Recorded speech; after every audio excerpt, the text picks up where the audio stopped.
जरूर मैं एक टैटू के बारे में कभी बात करूंगा, क्योंकि करूंगा तो सब फिर चल पड़ेंगे तुरंत बनवाने। एक आध टैटू है जो कभी बनवा सकते हैं, वो पर्टिकुलर यंत्र है एक्चुअली। वो पहले यंत्र हम बनाएंगे, उसको आप चाहें तो कभी कहीं अपने वो आपके सुरक्षा के लिए है, आपकी संरक्षा के लिए है, आपके शरीर का कवच का काम करेगा वो।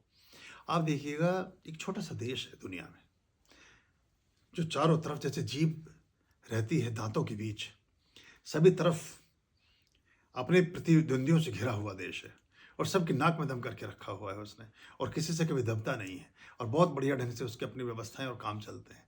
मैंने कहा था अपने पिछले भविष्यवाणी में, कुछ देश नक्शे से गायब हो गए, कुछ देश बढ़ जाएंगे।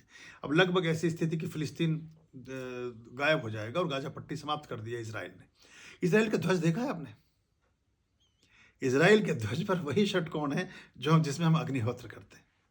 3 संविधा सम्मुख, 3 संविधा विपरीत, और वो षटकोण वो जो हम बनाते हैं यज्ञ में। आप पुराने हमारे हवन, आज की बात नहीं है कि अभी 10 साल पुराने भी हवन उठाकर देखेंगे, वो वही षटकोण है जो सफलता का द्योतक है, जो किसी चीज का सूचक है। ऐसे ही एक यंत्र सोच रहा था मैं कभी, जो भगवान शिव का हो सकता है, डिफरेंट यंत्र जो कवच के रूप में, वो आपको वो कहीं चाहें तो अपने बाजू पर या ऐसे स्थान पर कहीं देखेंगे उचित होगा कि नहीं, और फिर उसके बारे में परामर्श देंगे। लेकिन ऐसे कुछ भी लिखते रहें तो वो फिर ठीक नहीं है।